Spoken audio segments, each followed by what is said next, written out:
Hey everyone, and welcome to a new podcast series. What the hell is esports coaching anyway? In this series we'll be discussing exactly what esports coaching entails and all the forms it takes across esports.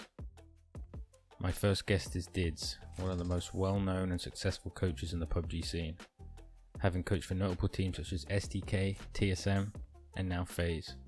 Didz gives us an insight into FaZe PUBG and some great insights to the progression of coaching within esports over the coming years. Tell us a little bit about yourself. Yeah, so my name is Dylan Didiano. I'm just about 27 years old. I'm currently the coach for FaZe Clan's PUBG team, and I previously coached in PUBG for TSM, for Dignitas. That was my first team, and in between that was Lazarus and SDK, the team that most people know right now is the best team in NA. By far the best team in NA. Yeah. Yeah. So how did you get started in coaching? I think my coaching story is pretty unique to most others. At least in PUBG, I don't know about like other esports, but it kind of happened naturally. I introduced my brother to PUBG at the very first, this was in 2016, 2017. I'm not sure what time exactly of those years, but it was pretty early on, and he got really good at the game coming from H1Z1 pretty quickly, and he got into like discords with tournaments that were running at the time, and he started competing. He found a team he started competing with, and I became very interested because at the time I was working in esports with a company called Northern Arena, which was a Canadian esports tournament organizer. And I was also an avid watcher of CSGO and League of Legends, so I was pretty invested in esports on my side time. I was in school at the time too, so. But yeah, he was basically competing, and I kind of naturally got interested and started watching the games he was playing in with his team, and I kind of started giving input just on little things that I noticed, and the team seemed to like what I was bringing to them. And that to me like was a really good experience, like having someone say, oh, like what you're saying is really helpful, or like we really like the things you suggested, and then seeing them use that in their tournaments and having them like see good success with like good progress with the stuff that I was suggesting. That felt good to them, and they voiced that to me, and it felt good to me as well. So kind of basically got hooked at that point. Okay, that's actually pretty interesting. Yeah. I feel like a lot of coaches they'll have been obsessed with playing for years and years and years, and then they just end up falling into it, you know. Yeah, that's something that I never really, I guess, experienced. I can talk about this a little bit later, but I was never a player myself. Like I played maybe in one event. I think it was a Curse Trials, and it was like 4 games or something, and it was only because one of the players couldn't make it. Yeah. So like I didn't have that player experience. I wasn't as skilled as the players at the top level, and I never competed in anything before that. Like I played some minor like CSGO, like low ESEA rank before that, and that was pretty much it. The only other coaching experience I had was when I was really, really young, like maybe like 14, 15 years old, and I was coaching hockey goalies. Like that was like minor hockey goalies, like coaching like a 4 or 5 year old kid how to play goalie. And that was pretty much it. So yeah, no experience whatsoever, just kind of naturally learned as I went. Oh, that's cool. I think we're gonna end up seeing a lot more people start getting into coaching like that in esports rather than how it has been as ex-players. Yeah, it's definitely not the traditional way, but it's possible to do it without being a player in the past, for sure. So how did you get your first coaching gig? So I was coaching without pay for, I think it was about 5 months, without pay, before managing to convince Dignitas that my team at the time could get them better results than their current streamer team. They had a team full of just streamers, and they weren't really playing that well in their tournaments that they were competing in. Basically, I just sent their management like a relatively aggressive email explaining that, and and the conversation like started from there, because of course they were interested in winning, and right before I decided, right before we got signed, I decided, I actually don't think this roster that I'm bringing them is the best I could. And there were players on the market in the European scene. At that point in PUBG, just to give context, there was no rule about having a 50-50 split in roster. So you could have 2 players from Europe and 2 players from NA if you wanted. So there were 2 really strong free agents at the time. They were playing for a free agent team at the time. And so I decided I would make a roster change during the signing phase, which is really bold and really risky, but I felt super confident about it. And, playing in the scrims that we did with Gustav and Wookie Bookie, I was like, yeah, this is the team I want to bring to the first org that I ever joined. So I convinced Dignitas that, and they trusted me right off the bat. And we replaced Oxen was Wiki, and it was the full roster was Gustav, Wookie Bookie, Uncivil, who's an SDK player now, and my brother Adam, who plays for Illusion in NA currently. I remember that actually, because I think I might have been playing on Slime Squad at the time, maybe, when all that happened. Yes, I think you were. And that was... I think you were. Yeah. Was that with Carbon, I believe? Oh, yes. Yeah. The legend himself. Yeah, that was a strong team. I feel like it was... Most people didn't expect that to happen, I feel like. Like the change of roster, going into the signing, or? Yeah, it's... I felt like that was the first, big bringing EU players to play on NA. Before that, I think it was just... I would have been Hypoc, just other me, MJO, just a couple players who... Yeah, and that was also right after I think they got second place at the GLL, season 1 LAN. Yeah. So, as Lumbermill. Yeah, I remember so that that was a pretty big thing. Yeah. Okay. So let's talk a bit about where you are now then. FaZe. So what does the future look like for FaZe PUBG right now? You guys are doing pretty well at the minute, I guess. Yeah, at the moment we're doing pretty well. It has been a rough beginning to the year. I'll say the first half of the year wasn't as we would have wanted to see in terms of results. We didn't do horrible, but it's definitely not the dominant FaZe that people were used to last year, before I even joined, before Gustav was here, when they had Mexi on board. And, there was a lot of things that I wasn't really expecting coming into it. And there was a lot of changes that I right off the bat, after, observing them for a week or two of how things are going without me, even doing anything, right? What is FaZe right now? Just joining in. There was a lot of things that I was like, wow, okay, there's some things that I don't know if this has always been like this, but I definitely want to make changes here and make improvements here and here and here. And I think that's hard for a team that's been, they've got success from doing things a certain way for however long, right? Yeah. It's hard for players to be oh, all of a sudden, we've been doing so good and all of a sudden you want change. But from my perspective, and this is something that the players have to understand as well, is that PUBG has evolved and other teams and players have gotten better, and they're just doing things that, we weren't and they weren't, right? Because they've seen success in the past by only doing what they were doing and nothing, extra or anything above, you know what I mean? Yeah. So the changes we made from the beginning of the year since I joined to now, they're nothing crazy, but they're just things that, I think can go a long way in keeping up with the meta and keeping up with the things that, other teams I'm sure are doing. Just the extra things that any esports team in PUBG or not should be doing, in my opinion. And I won't go into too much detail about it, but basically these are things that they weren't doing, or maybe they weren't doing properly, and I'm just kind of tweaking them to make sure that we're on the right track, and the progress is showing. For this tournament, we're playing a lot better. PCS2, we made a change in the IGL point of view, but that wasn't a huge issue. But I think that having Gustav making doing the organizational work and having Fuzz's ideas still in there, because his ideas are super strong, and having him focus more on his individual play has gone amazingly for us so far. And the team is just feeling better overall in this new approach. So it's going well. And that's the important. It's the tricky thing when you, I guess you're the last person to come into the team, right? As the coach, and you've got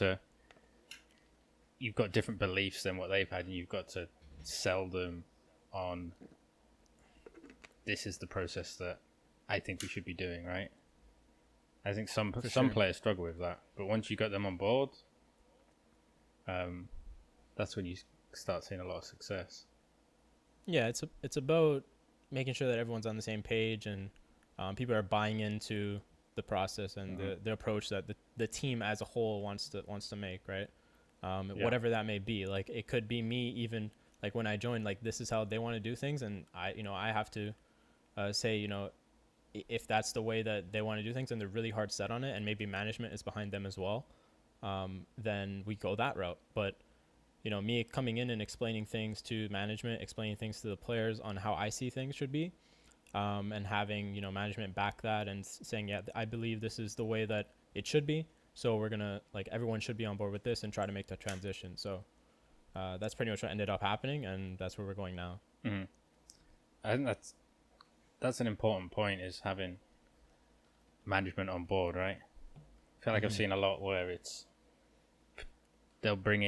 teams will bring in coaches, but it's still, if a player makes a complaint, then it's what the player says. And while maybe sometimes that's correct, I feel like a lot of the time if you're bringing in coaches, it has to be the coach's way and the coach is in charge. If you look at traditional sports, right, like the players, especially like superstar players that have been there for a long time on the franchise or whatever, and they're always high performing players and putting up numbers, they have a lot of pull and they have a lot of say, but it's not the end all be all.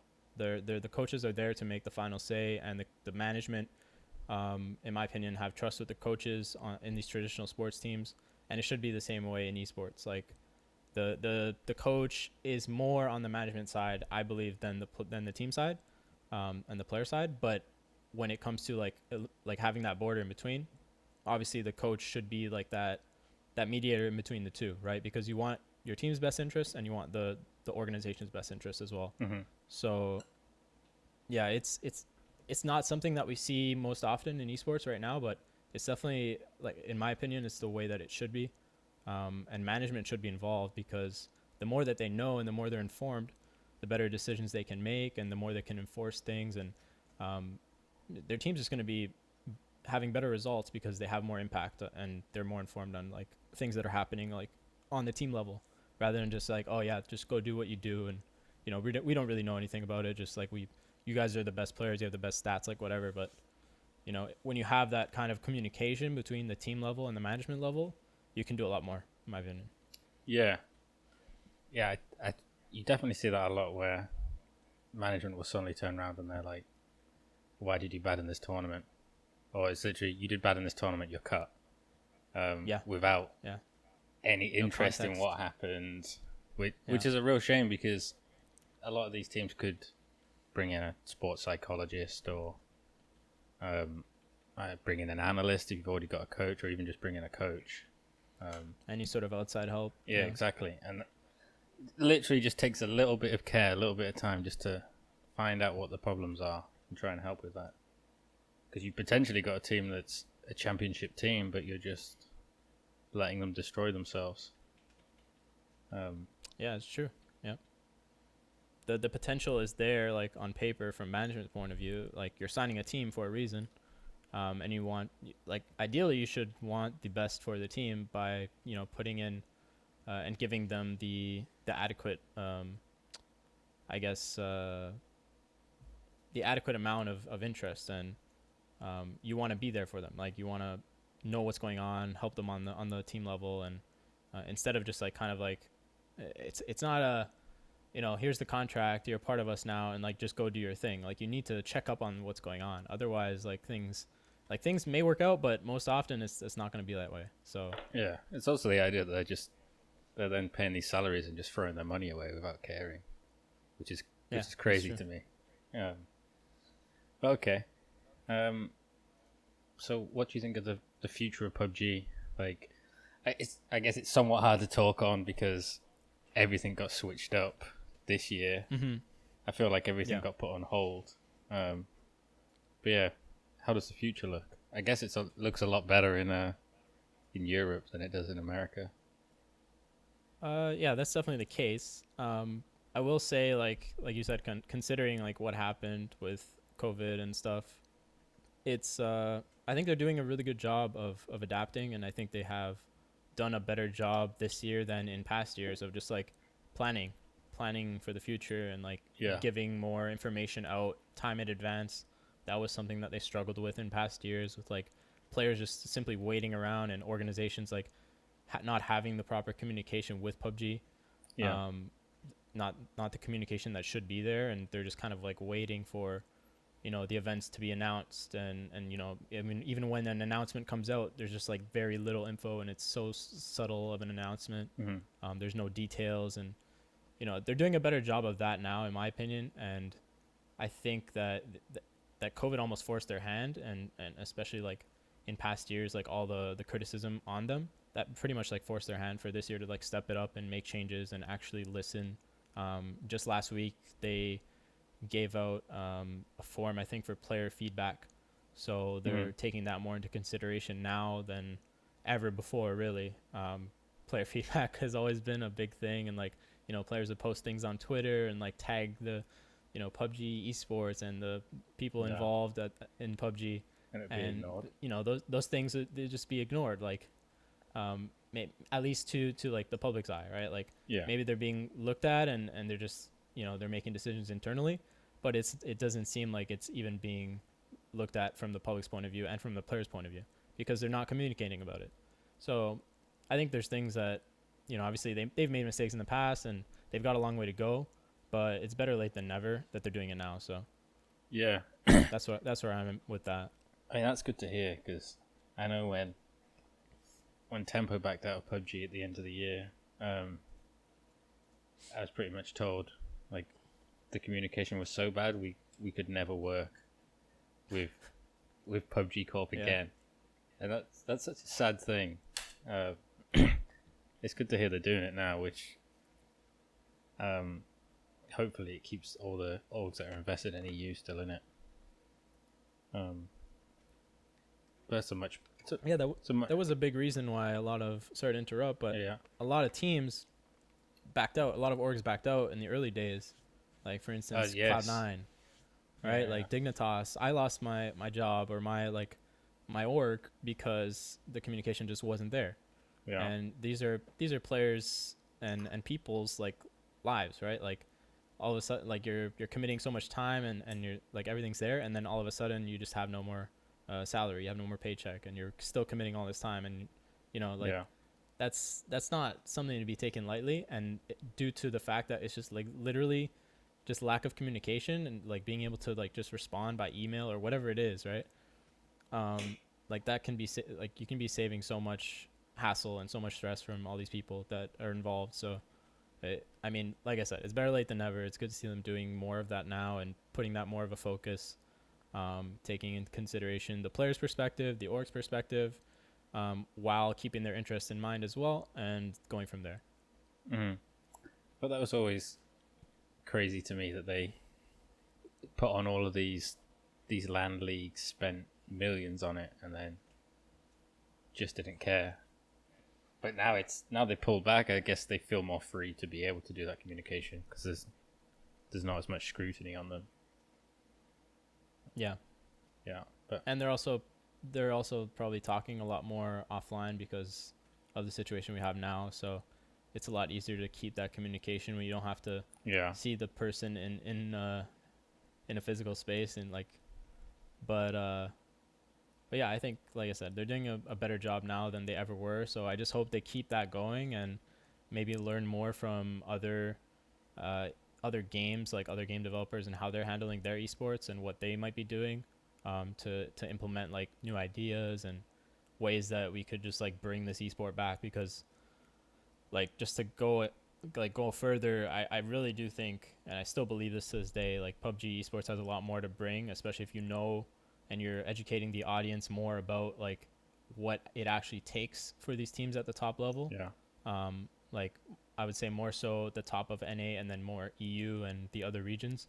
But like, what are the decisions these teams are actually making? Like, educate the audience more about like actually what it takes and what they're going through, because like if you understand PUBG at that level, then you appreciate it so much more when like the little plays are made or like the little things are paid attention to. So that's something that can be highlighted a lot more, as well as something I talked about recently and what this podcast is about is just the coaching aspect and like adding that into the mix as another layer that, you know, casters, analysts can talk about and PUBG can highlight as well.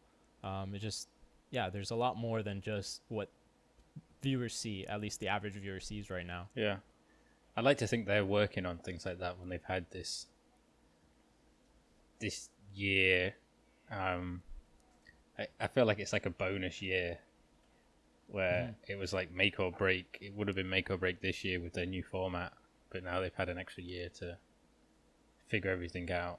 So I'm excited when all the LAN tournaments start back up to see what they're gonna do.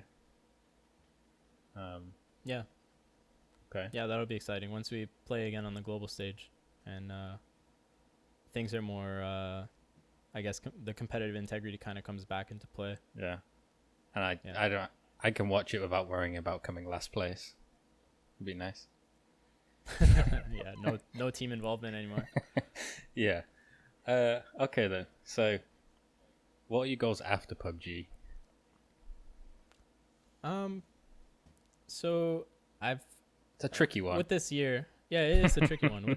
With this year, and you know everything that's kind of happened, things are kind of slowed down on my end. So I had a lot of time to think about like what possibilities could be like going further than PUBG. I think I'd either like to keep coaching if I can, and I'll look more towards Valorant if I were to do that, because that's a game that I've taken a lot of interest in and I think is going to go a long way in its esport, just because, you know, it's run by Riot and they have a lot of experience, and you just know it's gonna be a big one. The way things are going, all the orgs are signing in now and they're picking up teams, and it's looking really good. Yeah. So that's definitely something that I want to get involved with if I can. Either that or move into management with a big org. I would honestly love to be in charge of something like player development for an organization, because I think that's something that's like a department that we don't see focus on as much in esports as we do in traditional sports. And I think it can go a long way in terms of success in the long run for teams. I think a lot of orgs are mainly focused on just signing the best talent they can and trying to make it work and just kind of leaving it at that, you know, working with a coach and maybe a sports psychologist like coming into play now. But I think there's just a lot more that can be done and more attention can be paid to each of these teams. So like if you have someone that's literally just their job is to check up on each team that you have in every game, try to learn as much as you can to be as close as you can on that team level, like we were talking about before. And, you know, you have like, let's say a Rainbow Six team, and you're checking up with them with like a weekly or bi-weekly meeting, whatever it is. What is it that they need to make sure that they're improving and they're getting better? Like filling their needs, then going to the CS team. What are their needs? Going to the next team, like having someone in charge of that stuff, like solely that is their job, and kind of bridging that gap, like we were talking about, management to team level. I think that can go a long way in esports, because if you think about it, like in traditional sports, it's just one team they have to worry about, really. Yeah. The management, the general manager, whatever it is, he's in charge of like just the football team or just that hockey team or just that basketball team, and they just focus on that. But in esports, there's all these games, and you have multiple teams that you have to manage, and not every one of them has the same needs.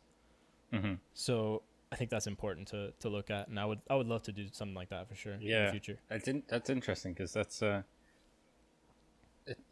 feel like that's something that I've been slowly developing towards in my role with Tempo. You know, when I first stayed with them, my role wasn't really defined. It was more just like help out with esports stuff when I needed, and then it's slowly become like, oh, you need to help with this area and this area and this area, and then it's slowly becoming this, what I would call exactly the same as you, player development role that you don't see. And I agree with you. I do think every org in the next couple of years will have that sort of staff. I think you've started to see a couple of teams bringing on like sports psychologists full time, which this is more like on the LCS end of things. So you know, the more LCS, the more CS:GO extreme, a little bit. yeah. But they have the potential to take that sort of core team for the LCS, and it should be across all of their teams in all games. And I think they'd see positive results for every team, even if you're talking about mobile games. You know, some people some people will say they're simple, but it's still, when it's at the top level, it still takes a lot of effort. You still can get in your head, so you want to have a sports psychologist, you know, all of that. Anything competition, Exactly. it takes that mental that mental training, that mental fortitude, that team chemistry, that environment. Like, there's so many different factors that people don't think about, and you can simplify it as much as you want and be ignorant, but if you're doing that, then obviously, like, you just don't have the experience. You don't know what is actually going on. So that's fine for people who just want to be ignorant, but like, there is so much more that goes into being a top level pro. It doesn't matter if you're playing mobile game. It doesn't matter if you're playing in, you know, LCS or whatever it is. Anywhere in between that spectrum, it takes a ton, and it's very similar. And a lot of experts in traditional sports and people that are bridging the gap will say this, that it's very similar to traditional sports and what it takes for like a top athlete in, for instance, hockey or football or basketball, whatever it is. So that's actually, when you talk about simplifying, it reminded me of I think I spoke to you about this before, but when I first joined Tempo, and I was essentially told that my role would be just to tell the players where the other teams are moving around the map, and I was like, oh, I mean, yeah, sure, that's a very small part of what I'm going to do with the team, but yes. And those people actually aren't with us anymore, so I don't I don't mind saying that. But yeah, it's funny how, like, even then, which was what, 2 years ago now, I feel like the coaching space has changed a lot, even in that period. For sure. There is a lot more understanding, but there's still still a lot more for people to learn and understand. And a lot of it comes from the coaches kind of expressing like what is actually going on behind the closed doors. Yeah. And, you know, maybe not in detail, but giving just some insight like we're doing right now to what it takes and what, you know, what is actually involved. Mm-hmm. So.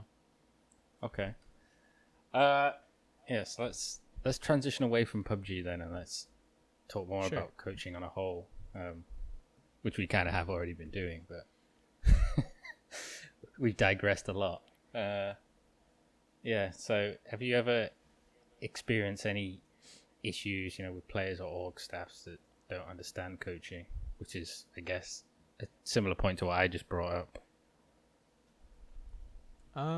Yeah, I think that's something that I haven't experienced in a while, but I think I was maybe the first or among the first PUBG coaches. So in the early days, that was something I experienced quite a bit. Obviously, I think you were the first. Players, and I think I might have been the first. At least in the West. Yeah, exactly. I don't know much about the East side, but yeah, I think I was the first. But anyways, it was something I experienced, like, right off the bat. Like, players and orgs, you know, they just didn't see the importance. And I would get messages when I was trying to, like, this was before Dignitas, and I was trying to, you know, work with some teams in the Oakland event, for instance. Yeah. And I reached out, and, you know, the questions were very, like, skeptical about, like, why they actually need a coach and what that can bring them, and, like, is it worth it? Like, teams didn't really want to pay to fly you out, and teams didn't want to pay you a salary, and, like, they didn't think it was worth it. And so most didn't see the need, and they certainly didn't want to pay a coach. Yeah. So it was kind of on me to, like, just kind of keep working at it and break through that barrier and just let time kind of do its thing and show that it is actually, in my opinion, needed, and it can be helpful. And, you know, now in if you look at PUBG esports, literally every team has a coach. You can have unpaid coaches for these unpaid teams, and you know, whether it's part-time, but they still have someone helping them out with the things that are necessary. So it is helpful, and, you know, it took a while for people to see that, but I mean, I didn't have to be convinced myself. I already knew it, but in order to order to start making money off of it, I needed to prove my worth. I guess I needed to let time do its course, and when it came time to signing with Dignitas, the players they did their job in terms of like, saying like, Didz is valuable. He is a very valuable member to his team, and we think like he deserves this, and whatever it was, like that's coming honestly from them, and I appreciate that so much for all the players that did that for me. Yeah. And yeah, I actually had it's just, I had pretty much the same after the MPL quals, I guess. As it looked like Tempo were going to be, no, we don't need you, and the players turned around and said, well, we think we do need him, so let's make this happen. And without the support from those players, I definitely wouldn't have stayed in that role, Yeah. So it's I feel like that's the thing to me. I don't know if it's if there's a new game come out now, is it still the same, or are people more understanding of coaching on a whole now? I think it's always going to be like organizations, and like even in sports, like you're going to look at it from an organizational standpoint or a business standpoint. That's what I meant to say. So like, is it worth it? Obviously, like the beginning days of PUBG, maybe it wasn't. Maybe they had a right to obviously be skeptical. That's fair. It may not have been worth it. You could probably find success without a coach, right at the beginning. Just having skilled players, having players that maybe know a little bit more about the meta. Like, fine, you're going to be more successful. But in the long run, and building that team for setting them up for success in the future and for the long run, a coach is definitely valuable. There's no doubt about it in my mind. So like you see Valorant come out, like obviously these organizations, they know it's going to be an esport that's going to stick around for a long time, and it's going to grow.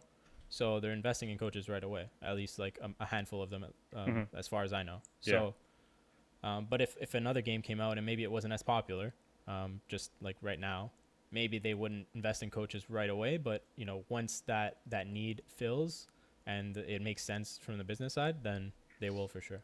Yeah. Because it is something that's valuable. It's just like, you're going to value obviously players because you can't compete without the players. You can compete without a coach. That's true. So you're going to value paying your players first. Once you have that team and then a coach is necessary, then, you go ahead and pick up the coach.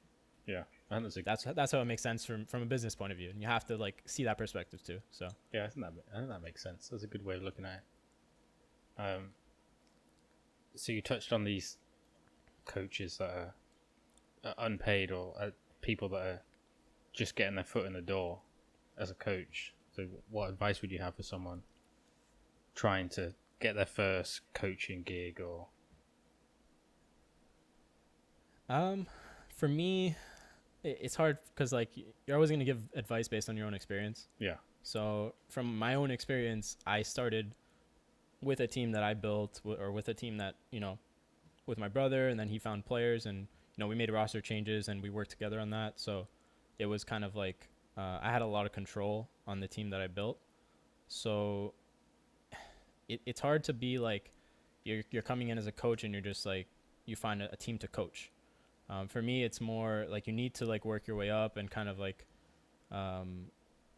take your time with like from the start and just like go with that team, like work your way up the ladder with that team. Yeah. That's like the way that I did it. So that's kind of like the way that I would say worked for me. Show results. Yeah, exactly. You need to kind of like prove your worth and like learn as you go, and have that experience with the teams that you grow with. Maybe, you grow with one team and then, a better team like is like, oh, this coach seems to be doing good work with them. I'm going to see if he's, he wants to work with us. And then you kind of work your way up that way, right? Like that's kind of like what I did, like I guess later in my career. So like I worked with the same team for a long time.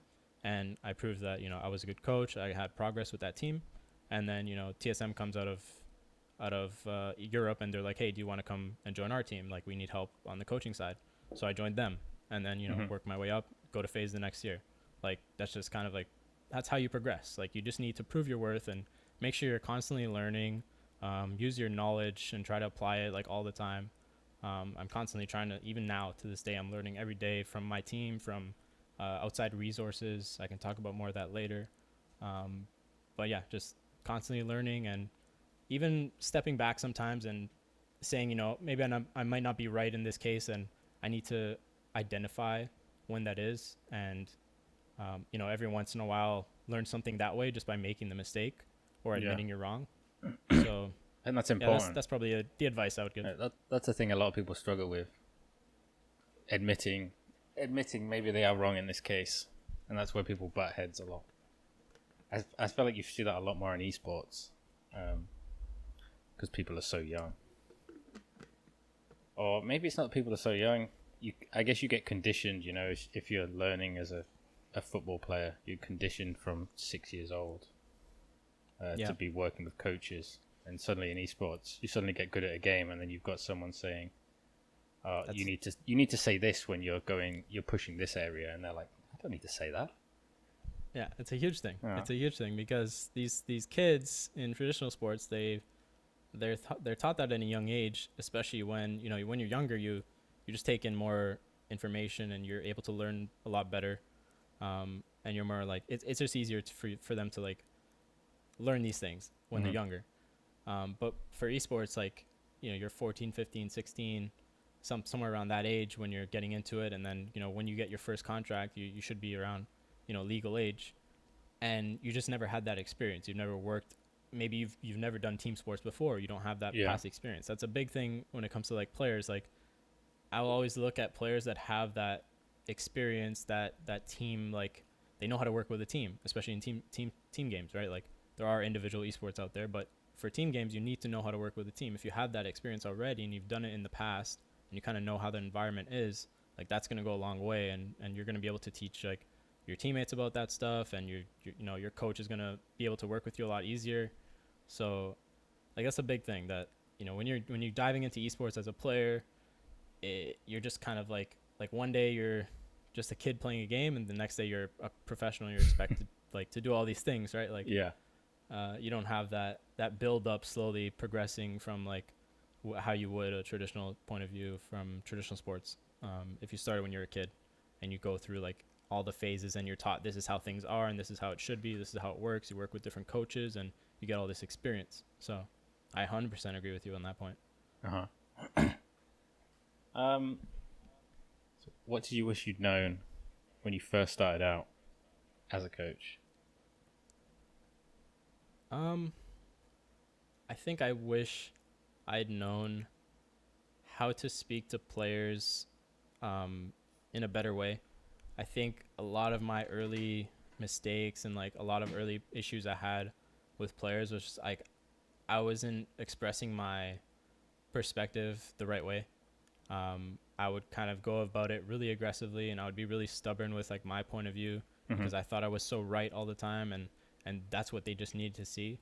But I think like just learning how to deal with people better, not that like I was yelling at players or anything like that, but just learning how to like influence them better and like understanding how to get to them, how to convince someone like this is good for you, rather than just like saying it one way. Like it's different for every player. Like you have to look at the person and like have each player like they're a separate personality, they're a separate like mind. Like you have to be able to kind of differentiate between them, and like I'm gonna deal with this player this way because that's what works for him, and I'm gonna deal with this player this way because that's what works for him.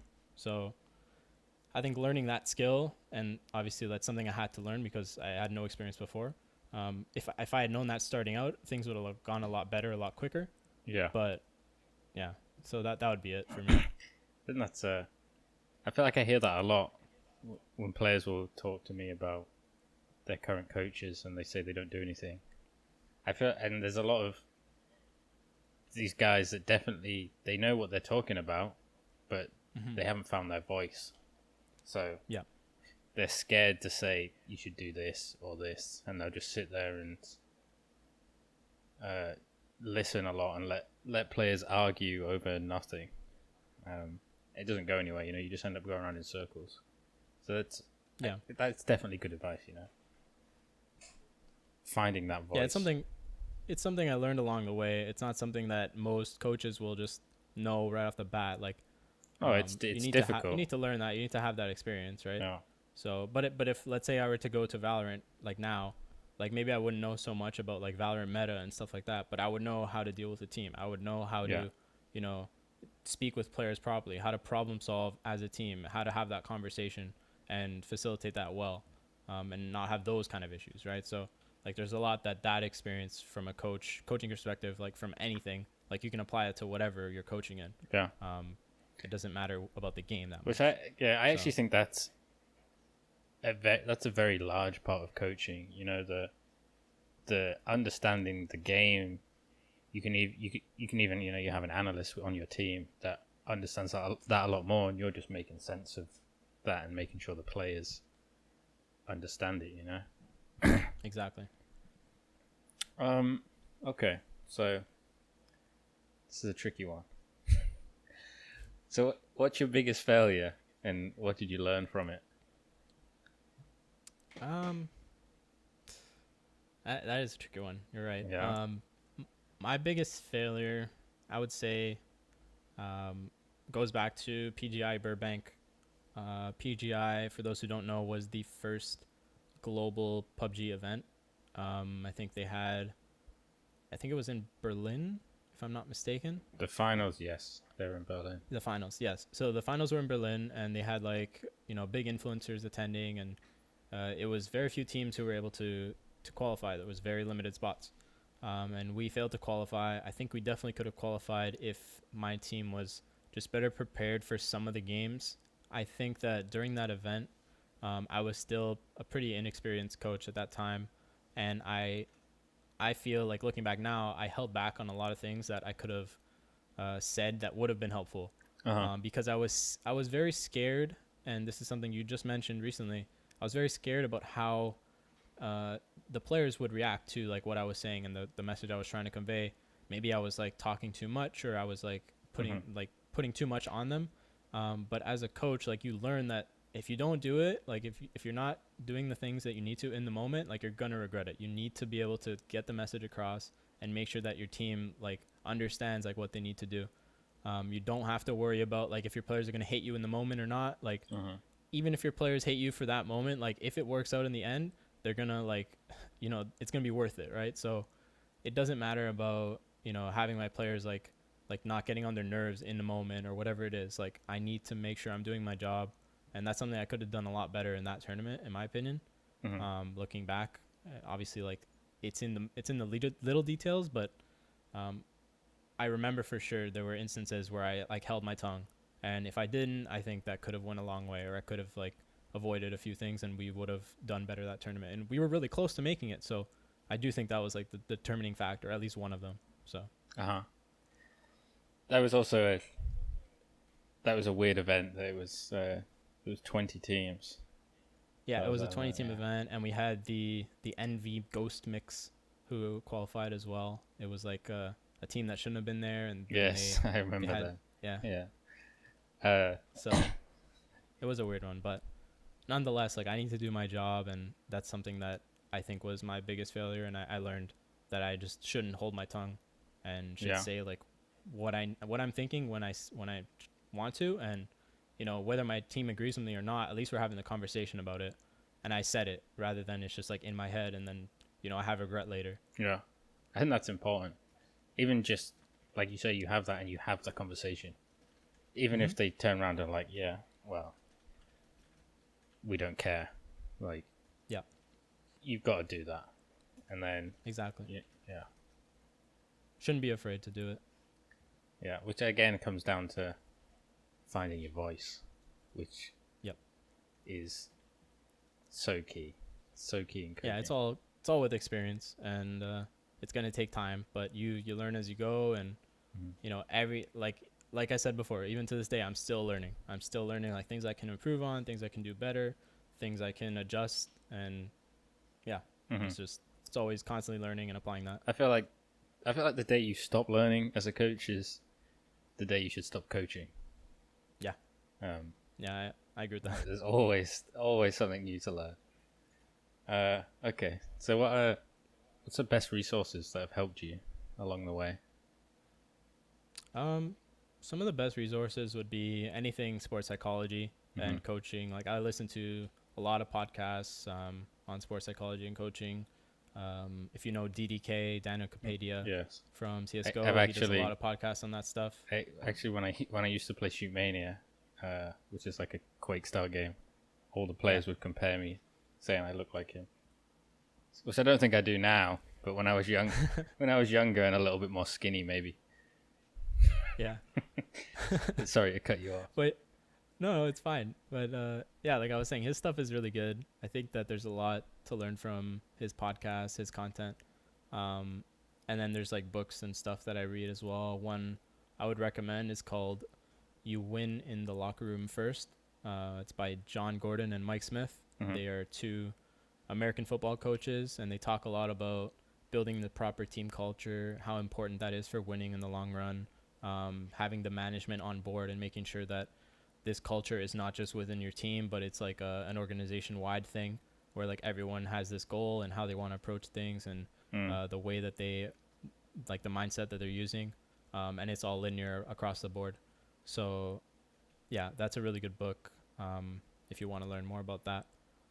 Okay. But basically any resource, like I said, like constantly learning sports psychology, coaching, learning from other coaches. It's it's stuff that's helped me. Yeah. Okay. I actually recently read Phil Jackson's 11 Rings. I don't know if you've read that. Haven't read it. I will though. It's a good read. It was really interesting for me because when I started coaching, I kind of like, it was like overnight. I hadn't prepared for it. I planned to start coaching further down the line, right? But then it was just things fell into place. Just kind of happened, right? Yeah, like out of nowhere. So it's like kind of like I was caught off guard. But then I come to read his book, and it was interesting for me because it's kind of like the same ideas of how you should coach, and it kind of just made me go, okay, well, maybe I'm not crazy. There is actually other people that do it my way, you know. I'll definitely take a read. I'll look into that one for sure. Okay, so Phil Jackson's a great coach, obviously. Yeah, 11 rings, you know. He had good players under him. But, yes, you know, coach makes a difference. Yes. Some of the best players. Not that I know much about basketball, but okay. So, who are 3 people that have been most influential to you? In no particular order, I would say Weldon Green is a guy that worked in League of Legends with different teams. He's a sports psychologist. He worked with a lot of teams, and he put out some content that kind of got me interested in the sports psychology side of esports and coaching. And then I would say Zeus. He worked with Luminosity, Liquid, and now works with MIBR and CSGO. Really great coach, has a good mindset, and a lot of the content out there that he talks about what he does is like very aligned with like my coaching style and what I think is important. And then I would say Jared Tendler, who currently works for Team Liquid.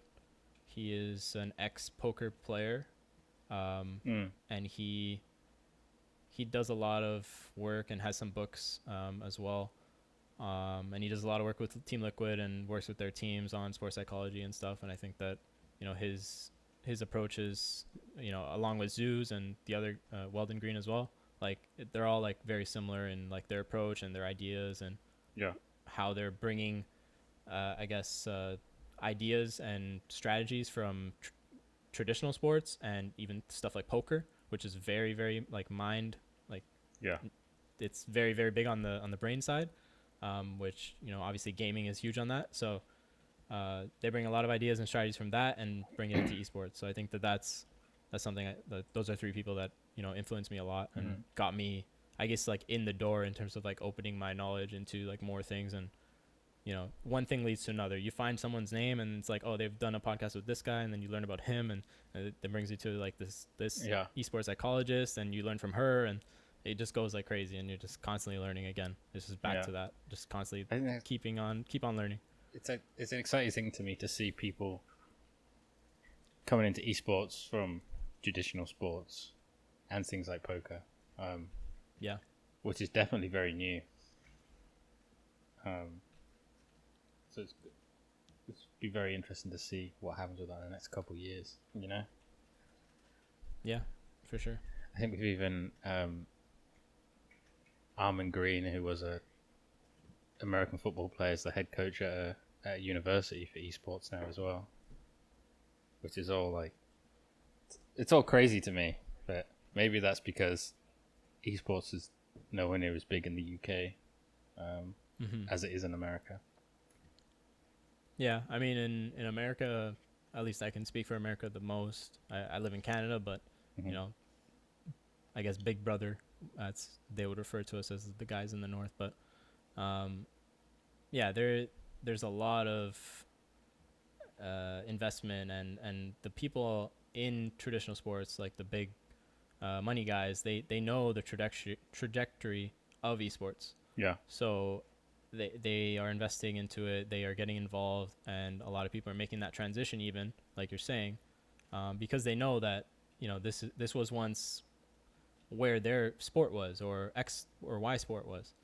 So they know that it's going to be huge. Like, it's already big, but they know it's going to be even bigger, especially with the next generations, like just growing up on, you know, having access to video games from such a young age, like especially with mobile esports now, when, you know, little kids, 5, 6, 7 years old, they have access to a mobile phone and they're playing these games. Yeah. And then, you know, they hit a certain age and their parents get them a computer, and like, it's just like, it's become more common now. So it's just more accessible.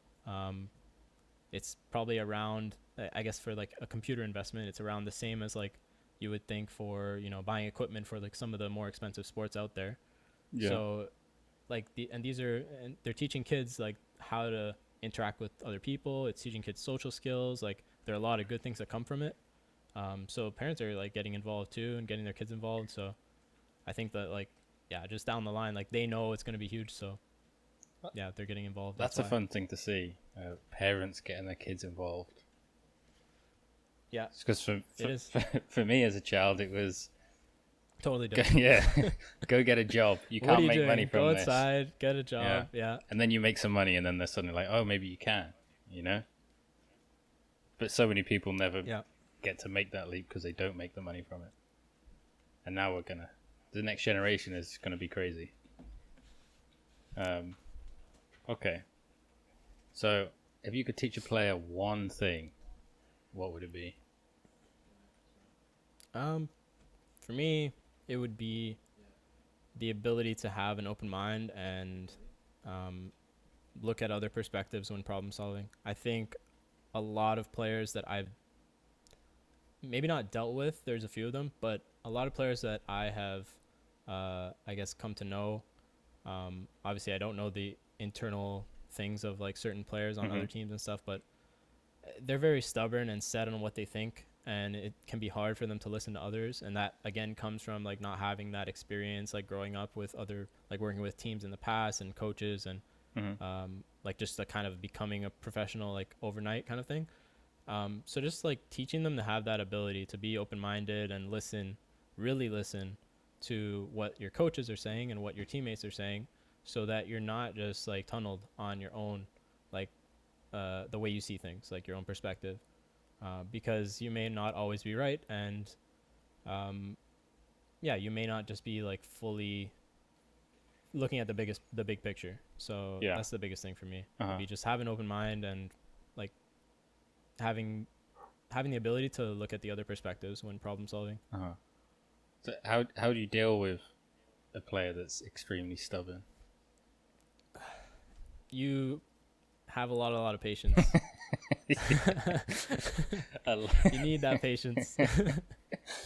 Yeah, you got to take the time to explain your perspective, and just like keep like pushing that narrative of just like, this is how, like, I understand. You have to kind of side with them a little bit and say like, I understand where you're coming from. I get your point of view. I really do. Like, this is what you want. I know why you want it. This is what you're pushing for, and this is why.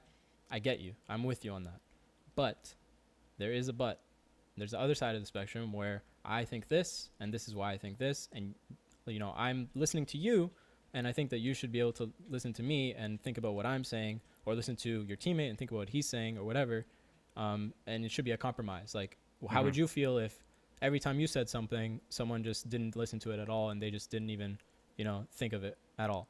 Yeah. Kind of put them in the other person's shoes, and like it's about teaching them like both sides of it, right? So Yeah. it may take a lot of time, and it's different for everyone depending on like how they grew up and their experiences and stuff. But like that's how I would go about it, and that's how I've done it in the past. Well, it's almost like teaching people life skills. Yeah. Yeah. But you can't that's the thing. You can't expect, because they didn't have like everyone grows up differently and they have different influences and they've gone through a different path in life. Oh, yeah. You can't expect everyone to be the same as you and have the same knowledge and, morals or whatever it is, like the same skills and experience. So Yeah. you need to kind of like mold that. And as a coach, you need to influence them in the right way, in a positive way, and just like work on it in time. Like it doesn't happen overnight. Yeah. So what is one myth about coaching that you'd want to debunk? Yeah, this one goes back to what we were talking about kind of at the beginning of the podcast. Yeah. It's for me, it's that you don't have to have been a professional player to be a coach.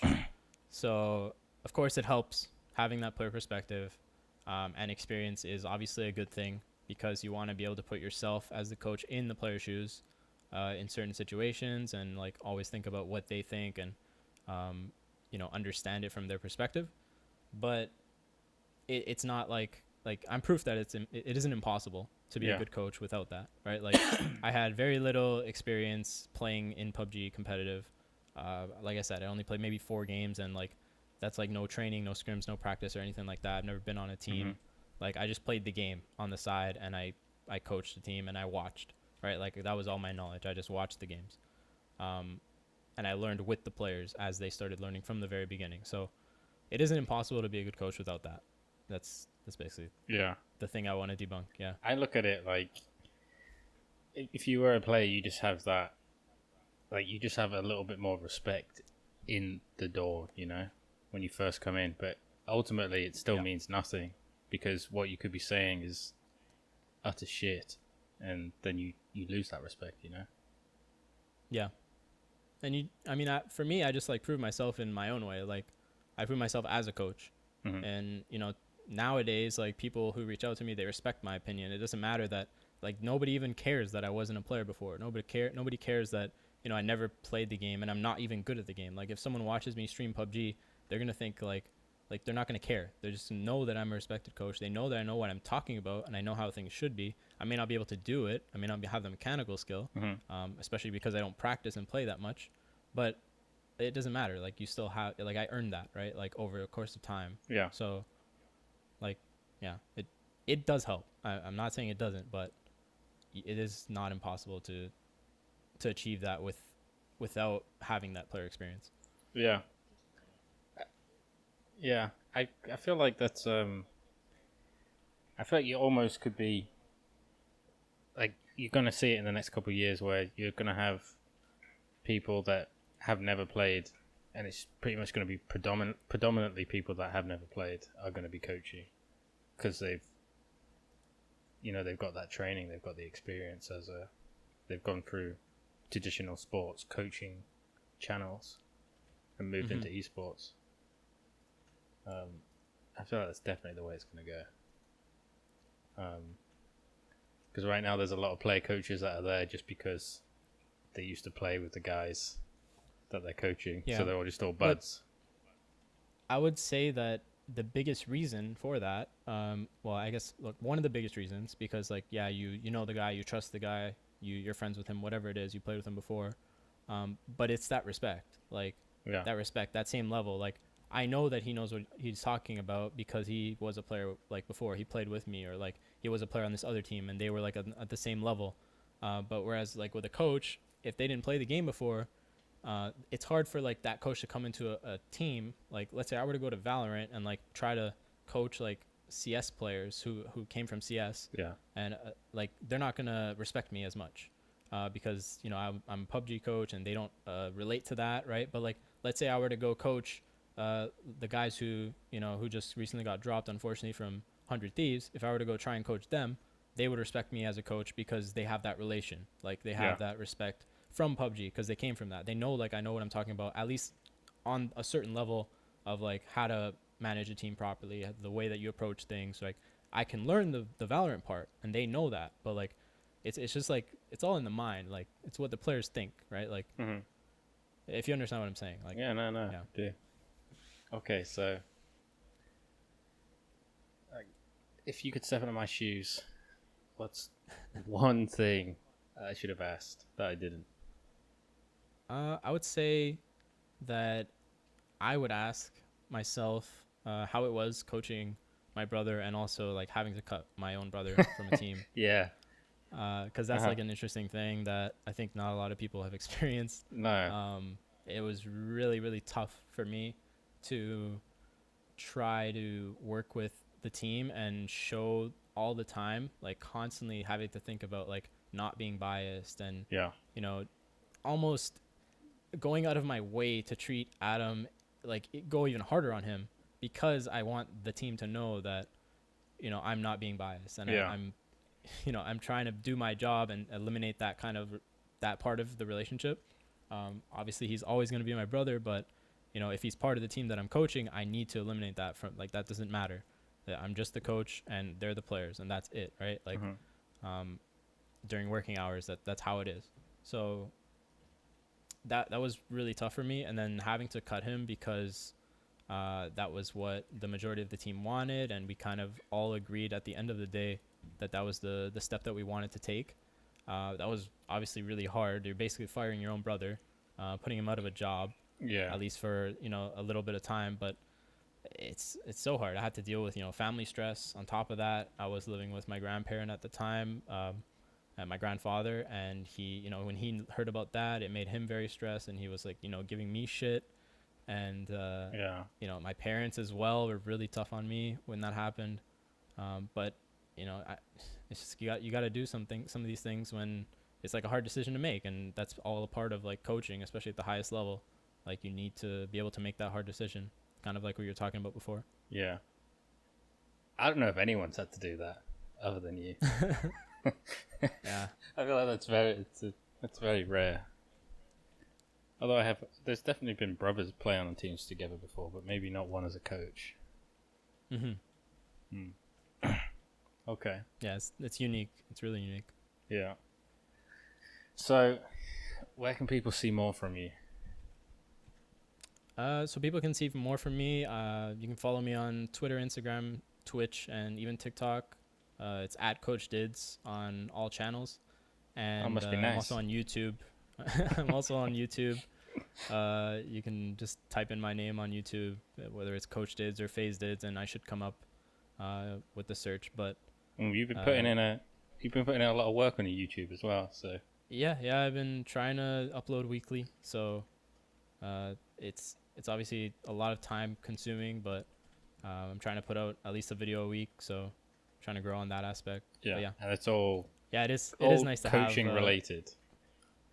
Yeah, it's all not all coaching related. Yeah, mostly. Okay. All right then. Well, yeah. Thanks for talking to me. That was fun. It was a good conversation for sure. Had a lot to say, and it was great to be able to answer all your questions.